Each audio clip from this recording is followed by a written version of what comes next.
Hello and welcome to the latest episode of the Low Budget Review Show. I am your host, Eric Smith, and today I'm talking about Scanlines by Todd Keisling. I don't know if that's how you say his last name, but that's how I say it. This copy that I have is from Perpetual Motion Machine Publishing, which is now Ghoulish Books or Ghoulish Publishing. And in this book,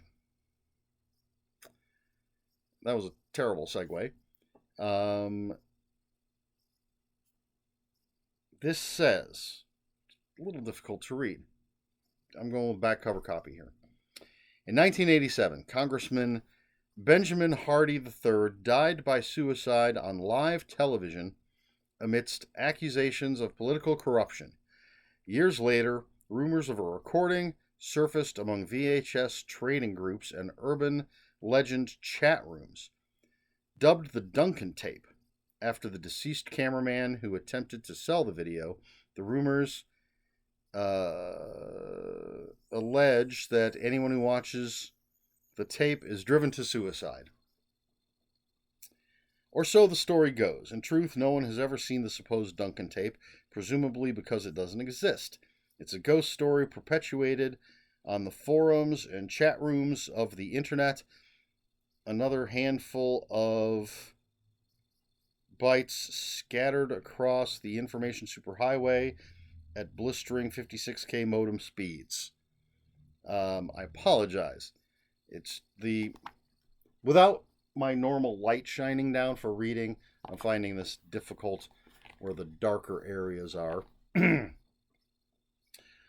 For Robbie and his friends, an urban legend is the last thing on their minds when a boring Friday night presents a chance to download porn.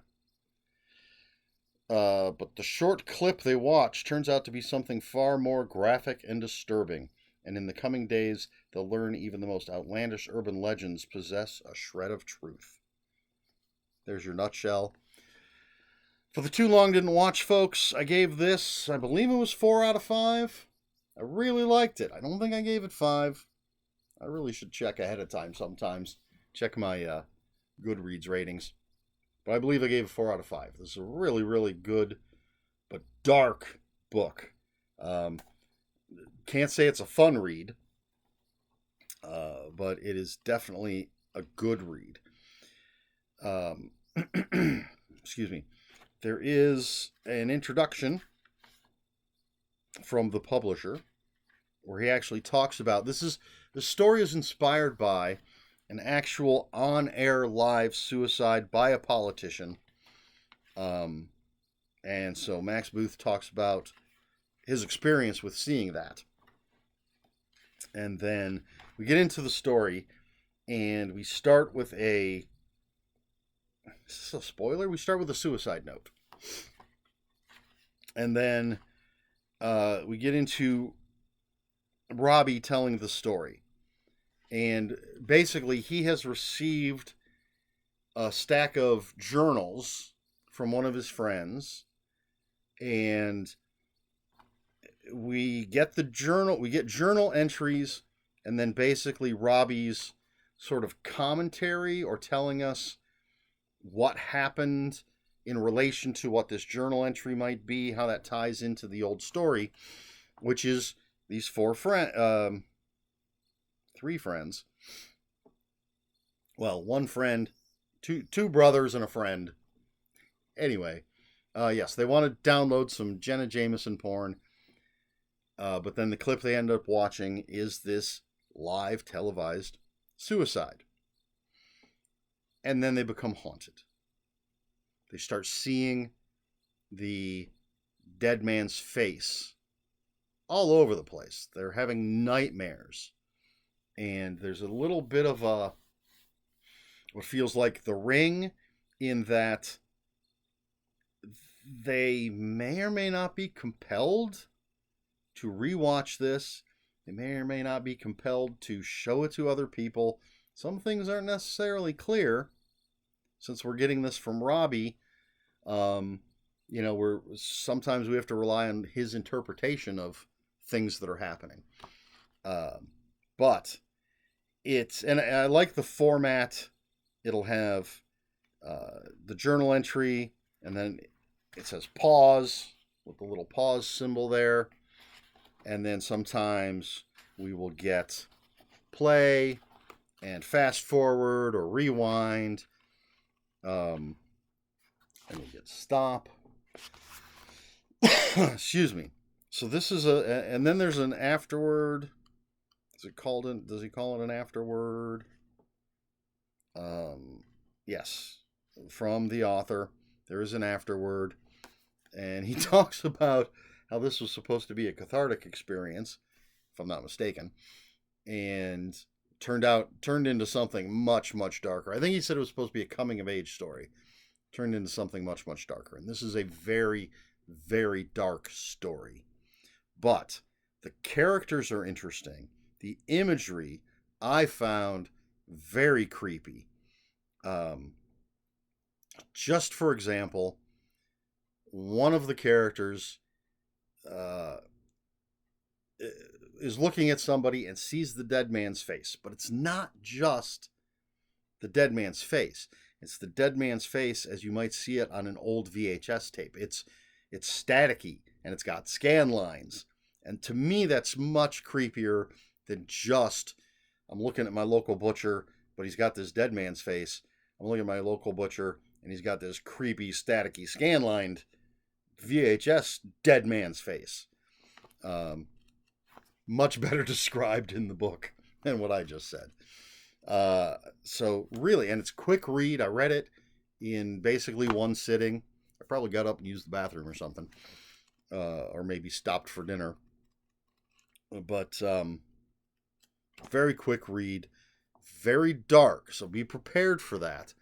But very well written, with interesting characters, interesting things that happen. I'm trying to avoid the things that would definitely be considered spoilers. And it's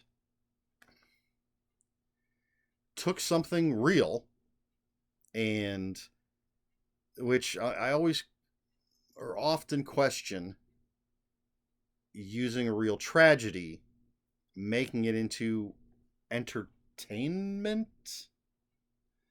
I mean, that's why I read. I read to be entertained. And this was entertaining in that really dark, terrible way, but definitely worth the read. But I have to look for more Todd Keisling. His name's been out and about quite a bit lately for some of the stuff that he's got coming out. So, and this definitely makes me want to read more. Scanlines, Todd Keisling. Like I said, I believe I gave it 4 out of 5 stars. Definitely check it out. Question for the video. Do you know about the politician's suicide? Let me see. 1987 press conference suicide of R. Bud Dwyer. So that's the guy's name. The real guy. I had heard about it before the book. Didn't really know too much about it, just that there was supposed to be this. He called a press conference. I guess he talked for a bit and then just pulled out a gun and killed himself on live TV. And apparently it is in the movie Traces of Death. Not Faces of Death, but Traces of Death, which is where Max Booth III saw it. So were you aware of that? Is it something that you've heard about? Have any chance you've seen it? Any chance you're interested in seeing it? I have no interest in seeing it. I love when fiction pushes the envelope. There are authors I like who write some of the most disturbing, disgusting, horrific things, but in real life, I don't want to see it. In real life, I want people to live happy, healthy lives. I want everybody to do what makes them happy, as long as you're not hurting other people. I don't want to see tragedy. I know it exists. I don't need it in my face. People have sent me links to things in the past that I've clicked on, people I trusted, that have shown me horrific things. And they don't, like, I don't freak out. I just don't want to see it because it's a real person. I like an incredibly gory horror movie, but I don't want to see that happening to a real person. So, as I said, I had heard about this Bud Dwyer thing before, but I have no interest in searching it out. Never really had an interest in watching the Faces of Death videos or Traces of Death or any of that sort of thing. Even though Faces of Death is, what is it, like 90% fake? I don't know the percentages. But apparently Traces of Death is not. But either way, it's just not something that interests me. But what about you? I'm not going to judge. No judgment here. Have you heard about Bud Dwyer? Have you, by any chance, seen it? Is this the kind of thing that you seek out? Let me know in the comments below. If you have any comments, questions, or corrections, please put those in the comments below. Comments are open for spoilers. Just post a spoiler warning. Try to be polite here at the Low Budget Review Show. Please like, share, and subscribe. All the usual YouTube stuff. If you'd care to follow me on other social media, I'll have links for my Instagram and Bluesky in the description below.